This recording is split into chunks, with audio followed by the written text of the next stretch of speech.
There's a version of financial success that almost everyone agrees on. Buy a home, build equity, stop throwing money away on rent. It's not just common advice, it's practically a social contract. Your parents believe it. Your coworkers believe it. Most financial advisors will nod along without running a single number. And that consensus is exactly where the problem hides. Two people, same city, same income, same $80,000 in savings. One buys, one rents, and invests the difference. 10 years later, one of them is significantly wealthier, but it's probably not the one you're picturing right now. This isn't an argument against home ownership. Some of the strongest wealth-building decisions in history have been real estate purchases. But a decision that's right for some people, made without complete math, becomes expensive for everyone else. Two professionals, same metro area, same household income, $110,000 a year.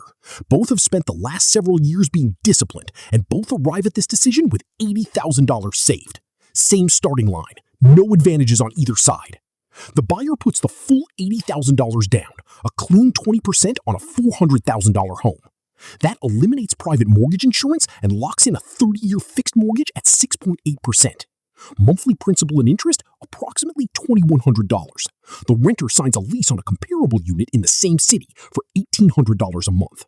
The $300 monthly delta goes directly into a diversified index portfolio. So does the entire $80,000 down payment, invested from day one. Same city, same income, same discipline, same starting capital. The only variable is the decision. In year one, the buyer feels it. There's a weight to ownership that renting simply doesn't carry. An address that's yours, walls you can modify, a neighborhood you've committed to. At dinner, the conversation shifts. They're talking about the kitchen renovation, the backyard project, the equity they're building. It sounds like progress. It feels like progress. The renter, meanwhile, absorbs a quieter narrative. You're just paying someone else's mortgage. It's said casually, almost sympathetically, as if the math is already settled. The renter's $80,000 growing steadily in the market doesn't come up at dinner. Portfolios don't have curb appeal. And that's the trap. Homeownership is visible. Wealth building through investing is not. One generates social validation. The other generates compound interest. But feelings and math are different things. Let's follow the buyer's math first, because on the surface, it holds up. Assume the home appreciates at 4% annually. That's historically reasonable across most mid-tier American metros. A $400,000 home at that rate becomes approximately $592,000 after 10 years. Meanwhile, every mortgage payment chips away at the principal balance. By year 10, the buyer has paid the loan down to roughly $337,000. Subtract that from the home's value, and the equity position sits at approximately $255,000. The renter's portfolio over the same period, $80,000 compounding at 8% annually, plus $300 per month in contributions, grows to approximately $285,000. At first glance, the gap looks narrow, nearly a wash. And if you stop the calculation there, the buyer can make a reasonable case. Equity built, asset owned, appreciation captured. The numbers feel solid. The decision feels validated. Most people stop here until you subtract what nobody talks about. Here's where the calculation gets honest. The mortgage payment was never the full cost of ownership. It was just the most visible line item.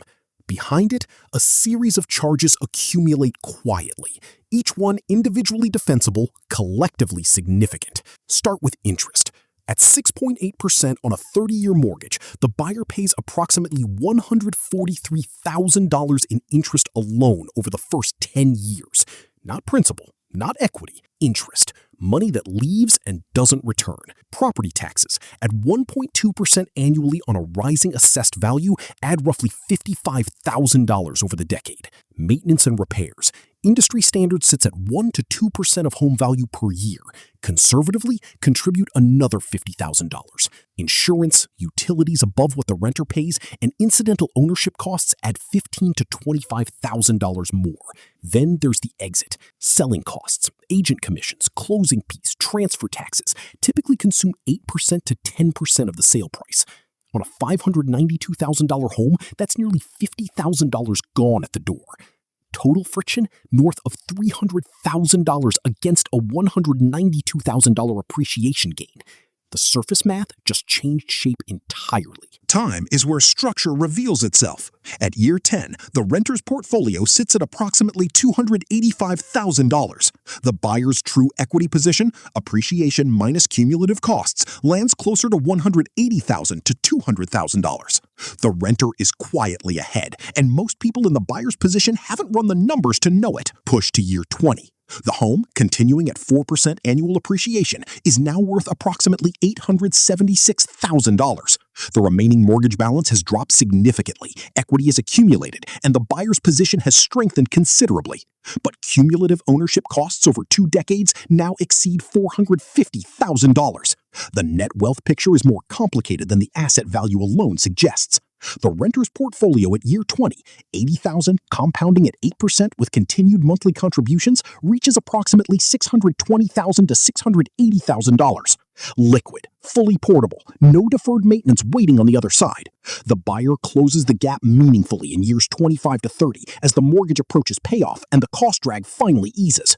But for 2 full decades, the structural weight of ownership is consistently larger than most buyers ever calculated when they signed. This analysis only holds if the renter actually invests the difference, and that assumption deserves scrutiny. Most people don't. The $300 monthly delta gets absorbed. A nicer car, a vacation, lifestyle inflation that arrives quietly and stays permanently. The $80,000 down payment alternative requires a level of investment discipline that ownership enforces automatically through the mortgage payment. For many households, the forced savings mechanism embedded in homeownership is the only wealth-building system that actually sustains itself over time. Beyond discipline, ownership provides genuine structural advantages. Leverage on a primary residence carries historically lower risk than most asset classes. Long-term owners in supply-constrained markets have seen appreciation that outpaces index returns by a meaningful margin. Fixed mortgage payments provide a hedge against rising rents, and there is real non-financial value in stability, in roots,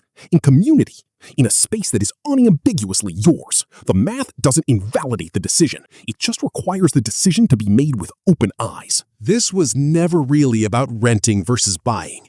It was about how you allocate capital over decades and whether the decision you made was the product of complete thinking or convenient assumptions.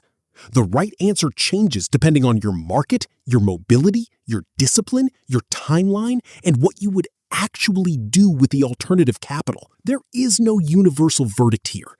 There is only the quality of the calculation behind your choice. The most expensive home isn't the one with the highest price tag. It's the one you bought without finishing the math. So here's the question worth sitting with. Have you calculated the true all-in cost of your housing decision? Not just the mortgage payment, not just the appreciation, but everything the walls don't show you on the day you sign. Most people haven't. And that gap between what they believe the decision cost and what it actually cost, that gap is where wealth quietly disappears. The answer that includes everything is the only answer that matters.